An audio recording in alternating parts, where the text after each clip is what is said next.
Tom Fogerty of Creedence Clearwater Revival. He was born on November 9th, 1941 in Berkeley, California. Growing up, Tom was the older brother of John Fogerty, and early on, he was the more established musician, fronting local bands and dreaming of a serious music career. In the early 1960s, Tom, John, Stu Cook, and Doug Clifford came together, first playing under the name The Blue Velvets, and later The Gollywogs, before eventually renaming themselves Creedence Clearwater Revival in 1967. Once CCR found their sound, a rootsy, swampy blend of rock, country, and blues, they took off like wildfire.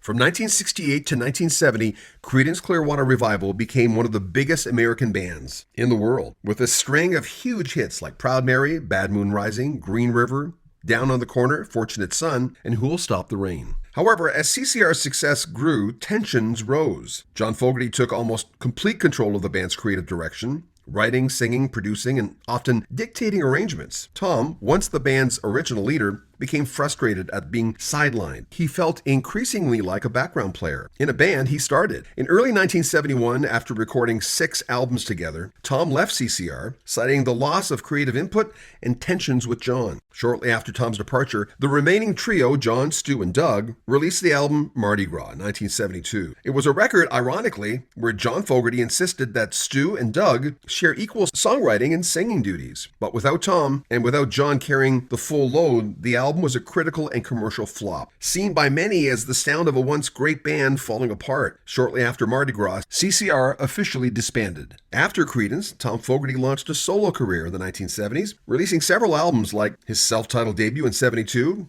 and Excalibur later that same year. He had some modest regional success, but never came close to matching Creedence's popularity. Later, Tom occasionally collaborated with other musicians and even jammed once or twice with his old CCR bandmates, though his relationship with John remained deeply strained for most of his life. In the 1980s, Tom underwent back surgery, during which he was infected with HIV through a tainted blood transfusion, a tragic consequence of the early days of the AIDS epidemic, when blood was not yet properly screened. Tom Fogerty died from complications related to AIDS on September 6, 1990. He was 48.